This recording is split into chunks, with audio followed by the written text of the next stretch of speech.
Yay, we're live. Yay! All the buttons worked. Yeah, you can hear me, I can hear you. You look good, I look good. We're all good. Yeah, I put my makeup on about 10 seconds before we hit the live button. You were ahead of me on that one, but we're still pulling it together here. How are you? I'm fantastic. You look amazing. Thank you, you as well. I was sitting on the back deck getting some sunshine this morning, so. When did you publish your book? How long has it been since I've seen you? Oh my gosh, last September. I saw you last September. So like 9 months. Yeah, amazing. It's crazy, right? Because I'm talking to clients now and saying like, yeah, well, when I started working with Angela, and I'm like, oh my God, it's been almost a year now. Right, because we would have started it about this time last year. Last May, yeah. It's pretty awesome. Fast. It does go fast. Okay. And now you're up on a new adventure, eh? My new Make and Beg to Publish Your Book adventure? That's right. Who's not already begging you to publish their book, Angela? Well, that's true. But no, I think people have a fantasy of having Random House come, kind of like Publishers Clearinghouse, come knock down their door and be like, hey, we want to make you the next. We want to make you famous. We want to make you famous. Yeah, the whole discovery fantasy. I'm going to be discovered and somebody's going to do all the work. They're going to recognize my brilliance. They're going to market me. They're going to take a risk on me. And then, it's all going to happen. Yeah. You like to break that down. Right, exactly. So, this book tells you how to do this. So I basically explain, people are begging Beyonce to publish her book. So we can just focus on getting you as famous as Beyonce, or we could figure out what is it that you really want from being a published author. Right. Oh, there's law of attraction in action right there. Right. Right. What is it you really want? Well, that's the whole thing, because so the deal is, once you as a law of attraction ninja, you will know about this. Once you're really clear on what you want, most things are not that hard to get. Like, they sound really hard to get, but like, people will tell me like New York Times bestseller, and I'm like, really? Because we can get that. I can tell you how to get that. Maybe that's what they want. You don't want that. So let's play it all the way out, and let's see there's something else you want. Yeah. And if the answer is, I want to feel good enough, I want to feel worthy, I want to feel whole. Yeah. The truth is, you don't even need to write a book and you can get that. Like, we can get you that. Let's work on that. Like, that's easy. Yeah. Yeah. And if you do all that work and at the end of the day, you still want to be a New York Times bestseller, like, okay, let's go get it. Let's visualize that. Let's act as if you're going to get it. And it will, we're going to wake up one day and you're going to have it. The problem is, most people are manifesting all the time. I think they don't realize. All day, every day. Yeah. All day, every day. That's actually what we do for a living. Like, that's why we're on this planet. And so then they manifest it. And because they didn't really think through what they wanted, then they're like, oh, I got New York Times bestseller, but it was only for a week and it was in August. And I only sold 35,000 copies. And most of the people who bought them, they didn't end up reviewing it on Amazon. So, nothing ever feels good enough. Right. You don't even notice you got to the goal that you wanted. Yeah. And we discount. We're so good at discounting. We're like, all I want is to get to $10,000. Then you get to $10,000 a month and you're like, yeah, but my expenses went up so much. I really needed to focus on getting to $10,000 net. And then you get to $10,000 net and you're like, yeah, but we're always. I want this. Right. And that's exactly like what we do is, if you don't change the inside, right? If you're stuck on that same vibration, then you're just going to keep creating that same experience. Right. Because what you really wanted was to feel lack. And so you've manifested it beautifully. I don't know if people consciously choose to feel lack. No, but I did. I don't know if you've ever heard me talk about this, but I never would have believed this. Yeah. But when I was overweight, I leaned out of the picture for a minute. When I was overweight, I would always think about being on a diet.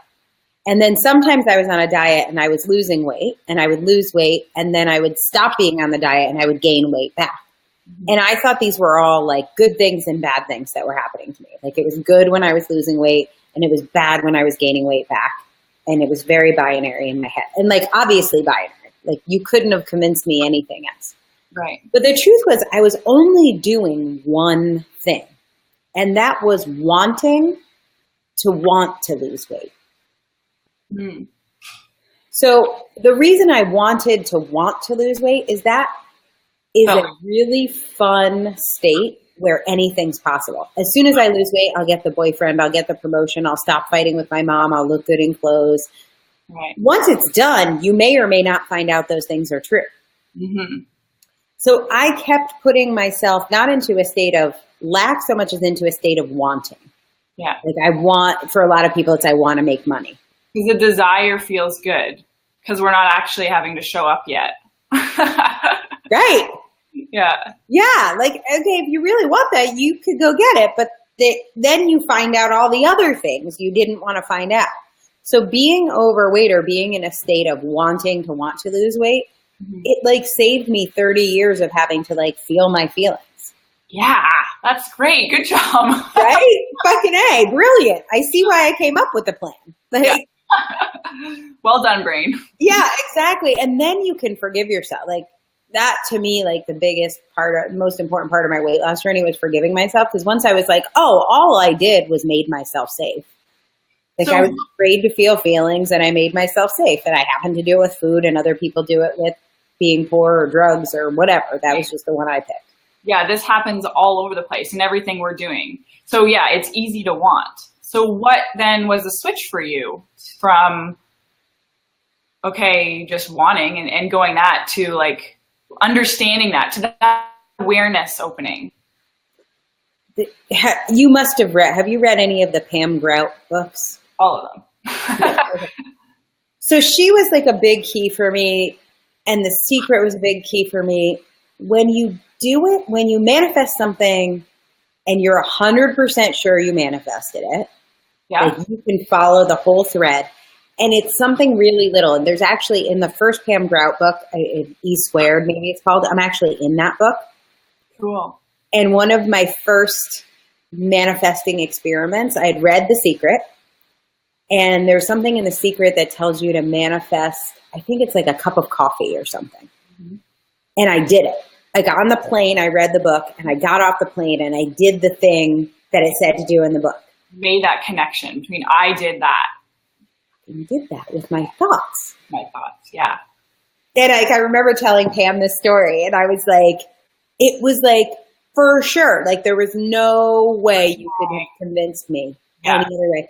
And then that's what I love about her books is like, you don't have to start with something huge. Mm-hmm. Like the first thing I manifested was like, I think it was actually a compliment. Nice. Is what it was. And it was a compliment on my shoes. But I like, there was no way it would have had, like, it was so bizarre to me. I was like, I had the thought, I released and said, whatever, if it happens or not. And then all of a sudden it happened. I was like, yeah. Like, oh my God. So amazing. Like from that moment, they just like stepping up and getting bigger and bigger. And then this realization of like, what if I control my thoughts and my thoughts control my reality? Like there must, like, oh my God. And like nothing else can possibly be true. Like once you start to realize, it's like such a huge lightning bolt. So I love, for me, it was starting with the really small things. Okay, so let me, even before that, so what made you, what inspired you? Was there anything that inspired you to pick up that book or to watch The Secret? Because I think that the awareness comes from getting that exposure to this different idea. But what was like the, I'm going to pick this book up? So I had done, this seems impossible to me now, but I had done A Course in Miracles 4 times in a row. Yes. 4 years, 4 times in 5 years. I took a year off. But I did A Course in Miracles 4 times in 5 years, every single day. Followed Marianne Williamson around, read everything she ever wrote, was in meetup groups for Course in Miracles people. Yeah. And even had done a lot of I'd done a lot of Course in Miracles stuff in my life. Like, it was a big part of how I thought. It was a big part of my vocabulary. But I was still a total victim. Like, I was completely, I just didn't make the connection. It was like, it was selective. Like, I'm going to use Course in Miracles tools for when I really got into that because it was about forgiving my dad. Yep.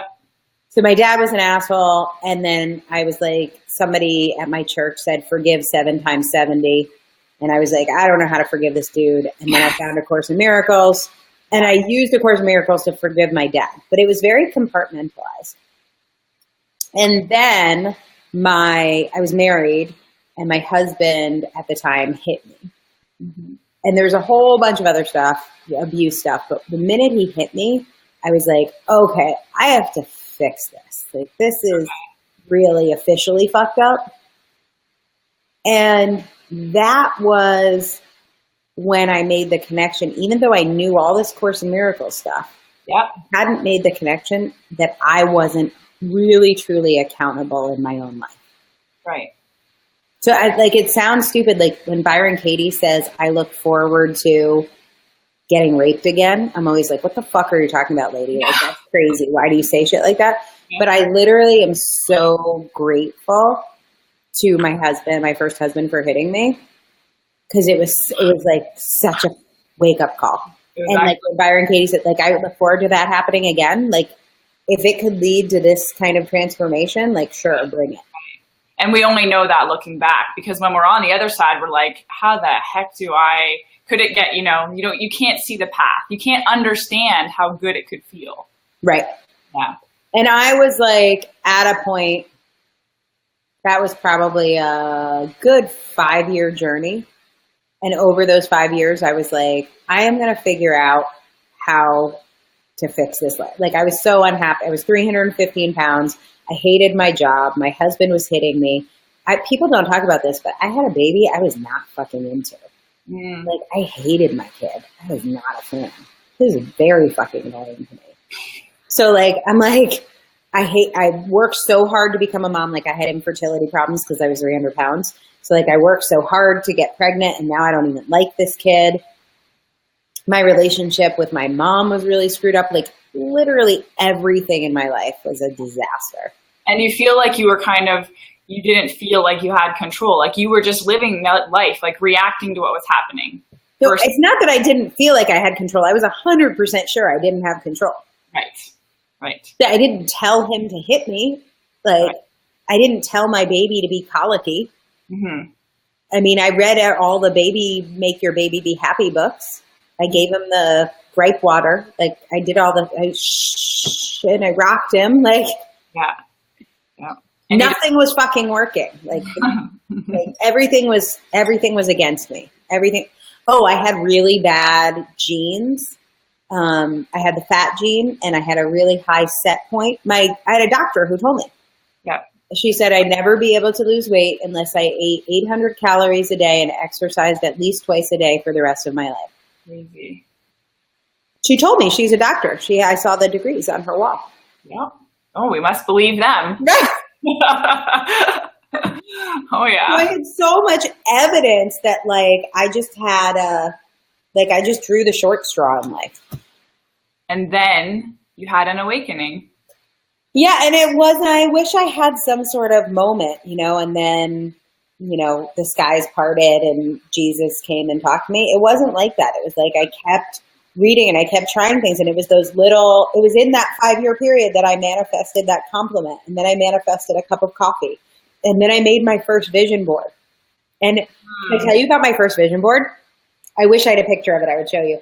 My first vision board had all the things. So, like, it had lots of money and me smiling, and I was in a pair of skinny jeans, and there was a butterfly. It had all the things. And one of the things was a relationship thing. And it was when some James Bond movie was out, and there was a guy. Have you ever heard of Daniel Craig? I think he's famous. He's like a famous. If you're cutting in and out, I can't hear you. Oh, no. Sure, it just sounds like slow internet. I hate slow internet. I'm plugged into a hard line. Bars. Okay, so vision board. Yeah, do you have me now? I'm hearing you choppy. Choppy. I'm going to try one thing, and we'll see if it gets better. Can you even do anything? I have a theory. Did you lose me completely? Am I back? Did you lose me completely? You sound like a slow robot. I'm going to try to log back in. Oh, okay. Oh, are you back in? Any better? Yes. Yay. That was the hang up and dial back in approach. Wow, that's good. I like it. That's always my answer. Yes, exactly. So Daniel Craig, who had played James Bond, there was a scene with Daniel Craig and one of the Bond girls like making out. And that was like my relationship image. Here's what's so funny about that. I not only manifested amazing romance, but my husband is British. Yes, right? Like, how good is that? It was like down to the wire. I love those things that happen. Oh, that's great. And he's like super secretly, when I met him, he was like sort of a spy. He was working for British intelligence. So I literally had like not anymore. Not anymore. Go away. Now he works on books for law of attraction experts. Right. So from all there, like, how did you get into what you're doing right now? Like the entrepreneurial world?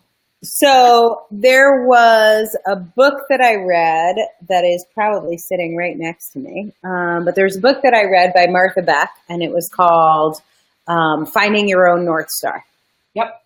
Because I had to, in addition to like losing weight, fixing my marriage, fixing my finances, which were a disaster, had to get a new job, had to fix everything. And she had a question in there, which was, what do you lose track of time doing? Yes. Oh my God. That was such a turn point for me too.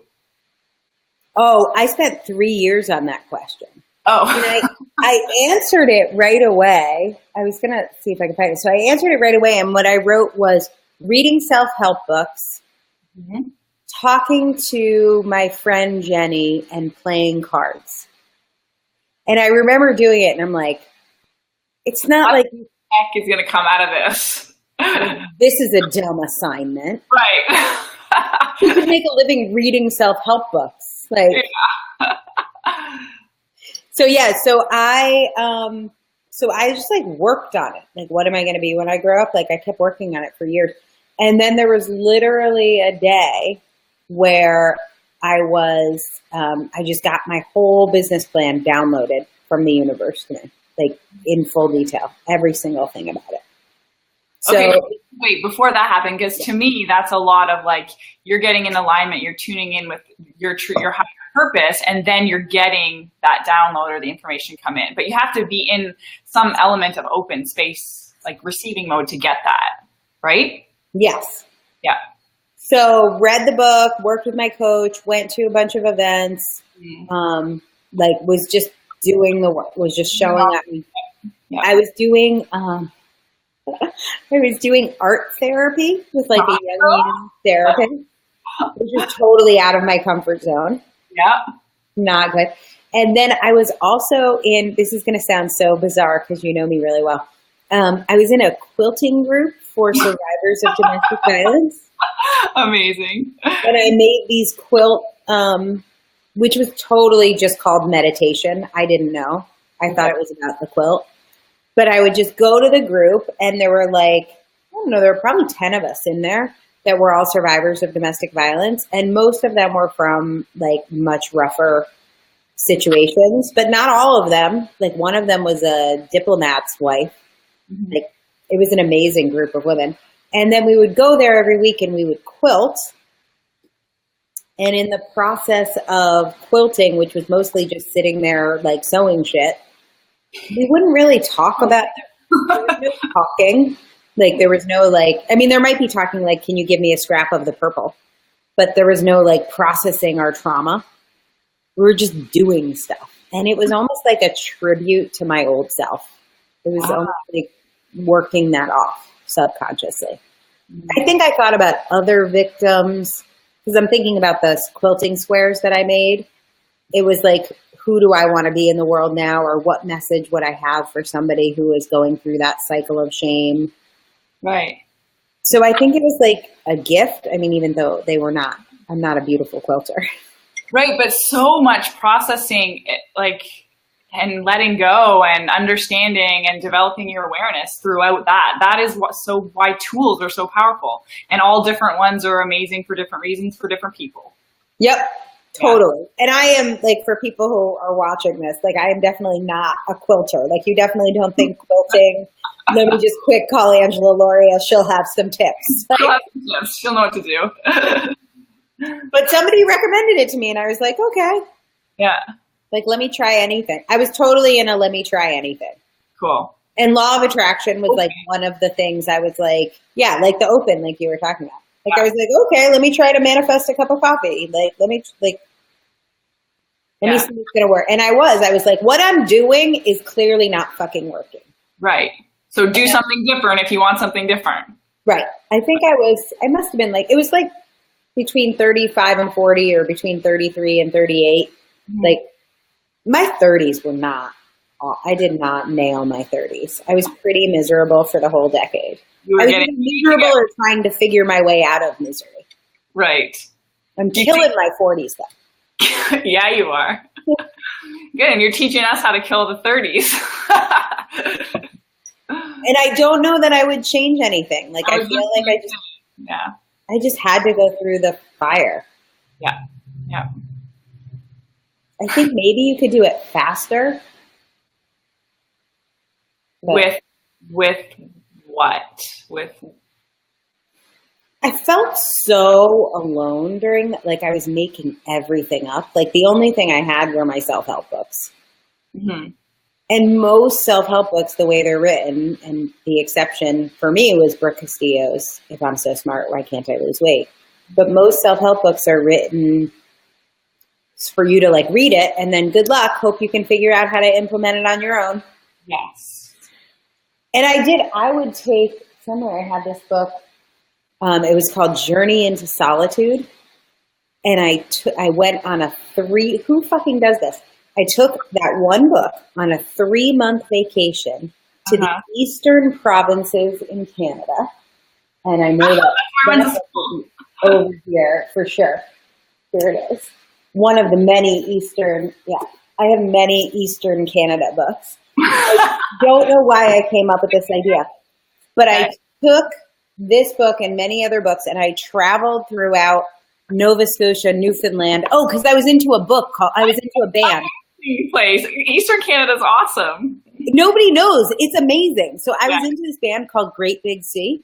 Yes, Great Big Sea. I love them. Yeah. So I basically went on tour with them. They had like a summer tour, and I did Prince Edward Island, Nova Scotia. Hilarious! How did I not know this before? St. John's. That's my crazy story.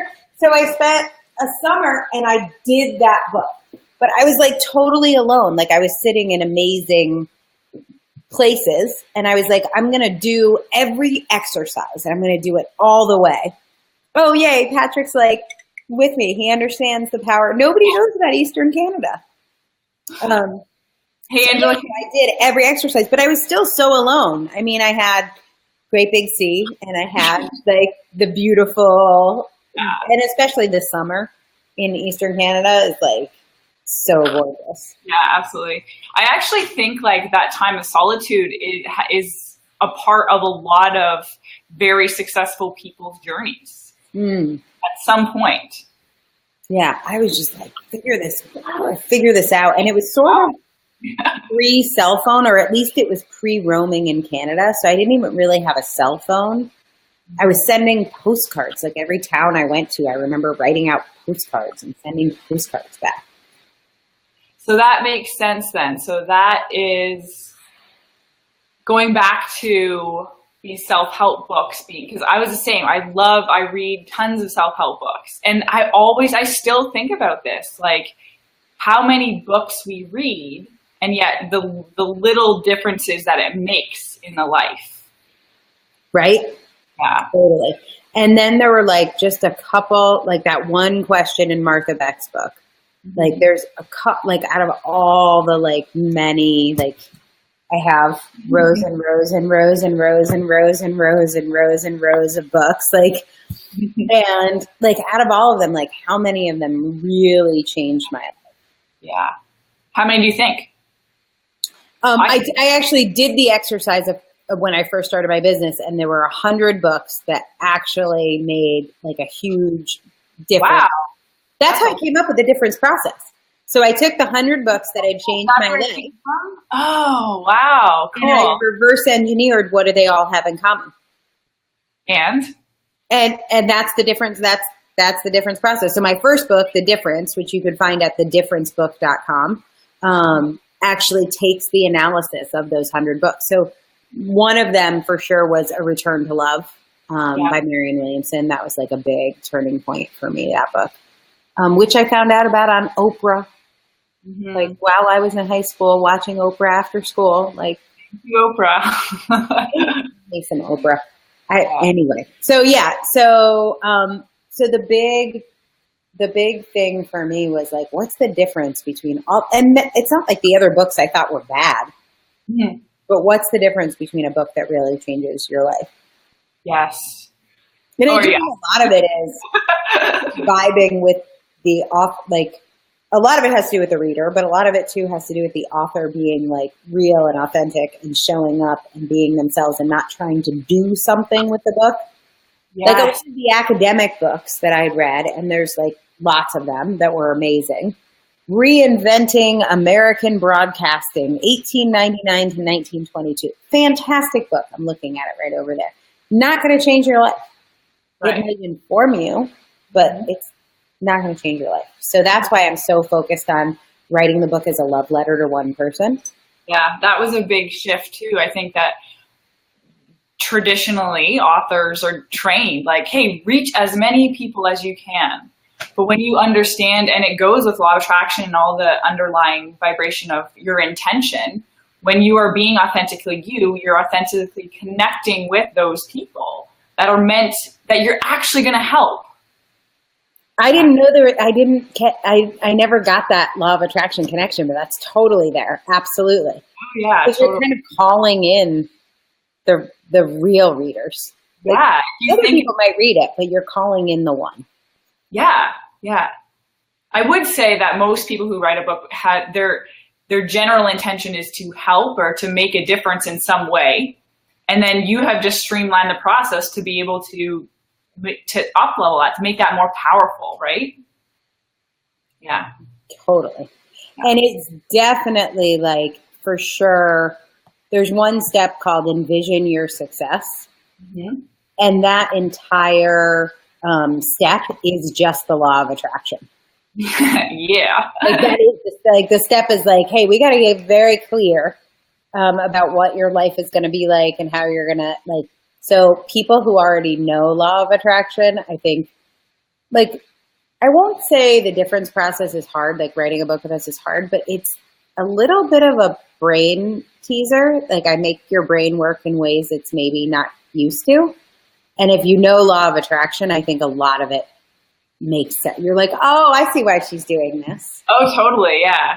I think when I was writing my book, everything was so aligned and so perfect. It all fell into place, like the whole process. And so I think because I had done so much self-work, it made that process a lot easier. But for people that aren't used to that, then yeah, there's a lot to learn as you go through that writing.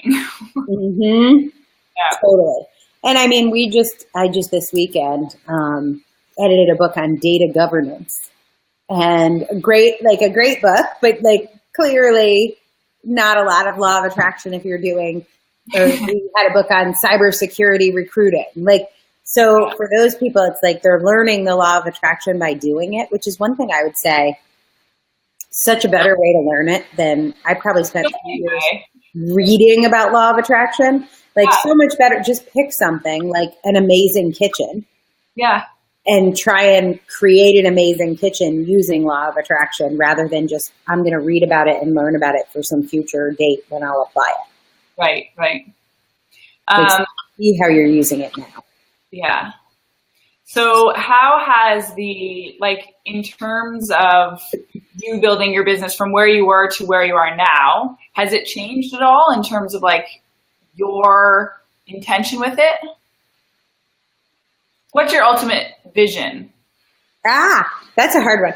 My ultimate vision is change the whole publishing industry, but that's so big, I can't make it real. Grasp it yet? But I have some things along the way. So for instance, I don't really care if this happens, but this or something like this will happen if I've changed the publishing industry, which is there's a big industry conference. It's called BEA, Book Expo America.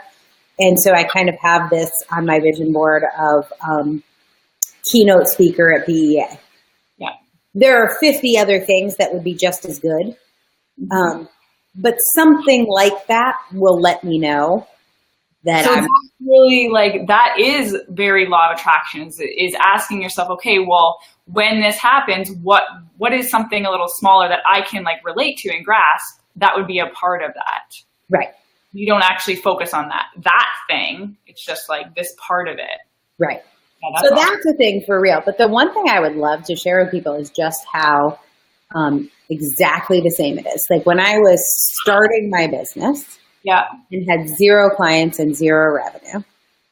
The law of attraction work I do now, right now, this year, we're on track for 6 million. Mm-hmm. And then next year I want to do 15. Yeah.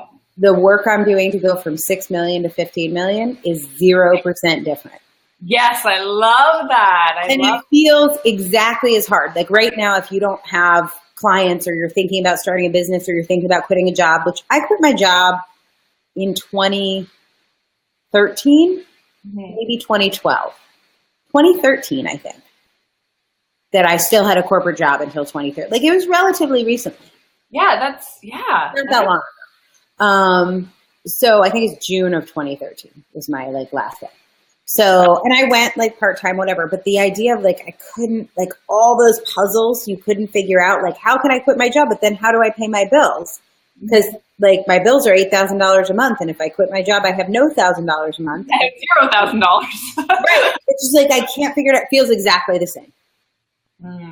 It's not oh, now that I have $6 million to get to 15, it's super easy because I just pay my bills with the magical $6 million. No, because your bills just get bigger. So I'm so glad I did all that work then because I do have a client who just got super lucky, basically won the lottery, ended up in Oprah's Favorite Things magazine. And in her first year, they made $1 million. And I think in the second year made 8 million, but she hadn't done any of the law of attraction work. So when that went away, when the buzz from being in Oprah's Favorite Things went away, they dropped to 0 overnight, but they still had 8 million in expenses. So they ended up bankrupt. Yep. And that is so common. Right. So I had to do, I fought for every client. I talk about this woman, Victoria Hall. Someday she'll track me down. But the first 15 programs I released, nobody signed up for. Finally, I had a program that got a client, and her name was Victoria Hall. And I was so fucking pissed she showed up because there weren't 23 other people with her. Mm-hmm. I was never grateful I got a client. I was just I needed 24 people to show up for this. Or it's not good enough. And I just think of all the ways I didn't serve her because she wasn't 24 people. Hello, there was a real human who wanted my help. And I get nauseous when I think of her because she wasn't 24 people. Only one person signed up for my program. Horrible. Yeah. And why didn't she get amazing results for my program? I can't think. I totally did not show up for her. So that shows up now. For me right now, I'll be how am I not showing up for my clients right now? There's so many, all those things are identical. I scratched and clawed and it felt like everything was hard. The thing that's different now that's kind of fun is I'm like, oh, that's how it's supposed to feel. Yes. So now it's easier to be curious, but it still feels very real. I think like what you're talking about is so true, because so many people are saying, okay, I want all the money and then I'll feel better. And like, as much as we say, okay, it's not about the money, it's about the feeling, like feel the feeling now and then you'll get what you want. It's until you have that experience. I remember having that where I'm like, I want the house, I want the dog, I want the partner, I want everything. I got everything and I'm like, I don't feel any different. Maybe I needed a yard. Oh, maybe you needed a dog. Yeah. A yard. Yeah. That will fix it. There are a lot of humans on the planet because of that sort of thinking. They're like, maybe if I have a third baby, then I'll come up with it. Yeah. And so let's get back to what is the difference when you're coaching people to write a book and make a difference with their book versus traditional? Because to me, like, my company name is the Author Incubator. The book is a side product. So almost anybody you'll work with in the book industry, editors, traditional publishers, a book coach, right? It's all about the book. Yes. So if you were doing a website or if you were doing business cards, you would hire somebody to design your business cards and print them. You wouldn't expect the designer or the printer of the business cards to be like, let's talk about the title and how you're embodying your title. Here on your card, it says president. Like, you're just going to fucking make your business cards and you're going to get to hand out your business cards. Yeah. But I really wanted to focus on incubating the part of you that already is an author. So oh my gosh, I love that you just said that, because like so much, like we already are everything we're wanting to be. 100%. Just like, creating the perfect conditions for us to like emerge as who we really are. So sometimes this is one of my challenges with like new employees. My employees will call our authors, like I've seen them write things like wannabe authors or authors to be. And I'm like, yeah. I'm like, you can't do that. So we always call our authors in transformation. Yeah. And it's hyphenated. It's one word. And I'm like oddly obsessive about it because I saw something once that was like wannabe writers. And I'm like, like, no, you're undoing all I'm working magic on them. Stop this nonsense. Yeah. So yeah, we always call it our author in transformation calls. I'm like, your book is already written. Our only job is to remove the obstacles from you being able to see that. Once you can see that, it's done. Yeah. And there's just with any level of sanity right now, there's no way for an editor working for Random House making $60,000 a year to say they have to push through 40 books a year. They couldn't really right now say to their authors like, hey, this is really about you. It's not about the book, because they'd get fired. It is about the book. For them, it is about the book. Right. Yeah. They can't, right? So that's, I think, the big difference is like, you will get a book with our program. We've never had anybody not finish. I'm not worried about you having a book, but I'm much more worried about who you want to be at the end of this. Because if you have a book and you haven't changed, what's the fucking point? Yeah. Yeah. Exactly. That's probably why we align so well, because that's exactly what I do with my clients. I'm like, yeah. You're going to get the manifestations, but who are you going to be? Right. I will say, I don't think she calls herself Law of Attraction, but one of the big breakthroughs in my program for me, I had been selling book coaching and making it about the book. And then I went to Vietnam, and I went there in May of 2013, right around when I quit my job. Yeah. Yep. And when I went to Vietnam, I read this book called The Desire Map by Danielle Laporte. And she talks about going for your feeling. She's like, goals don't work. You don't really want the goal. You want to feel a certain way and go for the feeling. And I started doing that. So I had these I was in Vietnam. I came up with these core desired feelings. And then every choice that I made in my business stopped being about the goals and it started being about the core desired feeling. Yeah. Instead of bringing money, does it bring freedom? Right. Yeah. And I think that, like, when I started to make that connection, it's really about going for a feeling. You don't really care if you're a New York Times bestseller. It's fine. We can get that. But that's not your actual point. Mm-hmm. So it's so fun to see how connected that is. And I have to say, as just like a ninja tool, a book is one of the best ways to like learn law of attraction or to become a different person. Like people think that my clients are so successful, my authors are so successful because of the book. But it's the process of writing the book that many of them step into the person who inevitably has the business. And they'd have that same amount of business with or without the book. Absolutely. I totally agree. And that's what Make Them Beg to Publish Your Book is about. Because here's the thing is like, if you're, when people beg you to be their girlfriend or when people beg you to work for them or when people beg to publish your book, it's when you don't fucking need them. No one's begging to publish your book if you're like, God, all I need is a publisher to save me and then I'll be famous and I'll have my business. Totally different vibrations. You're right. Yeah. No one's begging you for that. So that's why I called my book Make Them Beg to Publish Your Book, because it's like, be that fucking awesome. Yeah, be that person. And then you know what? If they publish your book, great. And if not, you'll have the influence and impact you want anyway. It doesn't actually matter. Yeah. Oh, that's so cool. You should read it. I should read it. We'll get you a copy.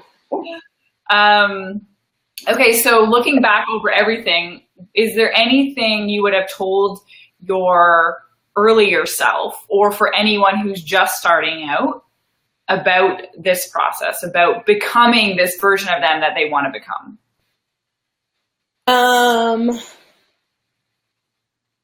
Yeah. It's the best advice that was given to me. Okay. I didn't know what it meant, but I kept doing. I believed it anyway. And the way that advice was phrased to me was be willing to suck. And I think a more positive framing is there's that quote of what would you do if you knew you couldn't fail? Yeah. Right? That's the more positive. But to me, like be willing to suck.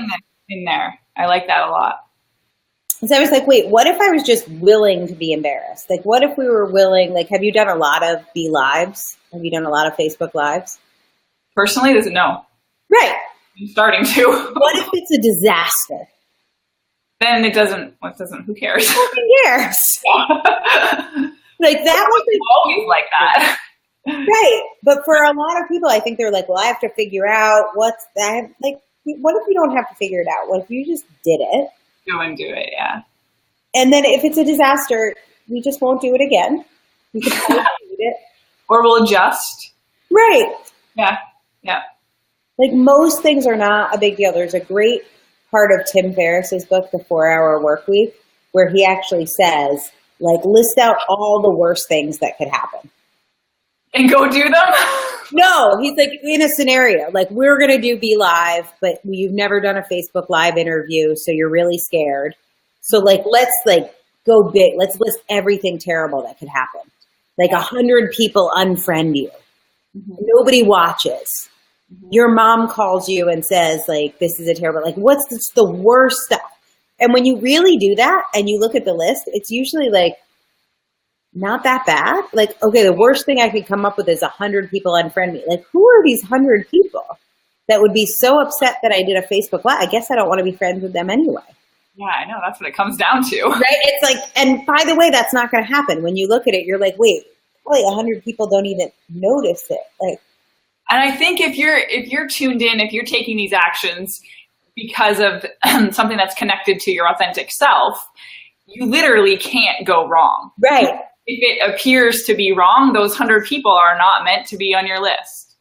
So for me, a lot of it came through weight loss. So like one of the big things was I was always afraid I was going to gain the weight back. Yeah. I could see that would be. But I was afraid of gaining the weight back when I was 280 pounds. So it's like, okay, what's the worst that could happen? I'm going to gain 20 pounds. Like honestly, like 280, 300. Like if we can learn from that experience. Yeah. I think that's one of the reasons why weight loss took me so long, because I was like clutching, like I was so afraid that it might not work. Well, what I was doing wasn't working. Yeah. Right? Yeah. So it's like, Yeah. There's a lot of spinners where we're like, okay, this isn't working, but I can't do this, or I can't do this. And we just stay Right. spinning. Yeah. Right. Because we don't want anything to go wrong, but newsflash, it's going wrong. And I think Cassie and I were just talking about this the other day. Like, we have to grow to get there, and growth is uncomfortable. So it's okay. Right. Yeah. Yeah, that's why my one piece of advice would be willing to suck. It'll be the best thing that ever happened to you. And I would say be willing to grow. Which is going to be uncomfortable sometimes. And that's actually fine, because not growing is also uncomfortable. Yeah, oh, for me, for sure. I think for most people. But yeah, you're right. That's a good way to look at it. So one way or another, this is one of the things that Brooke Castillo, my coach, says to me is, and she's like, I'm making up this number, but go with it just for humor's sake. Mm-hmm. What if 50% of emotions that we felt on the planet were negative?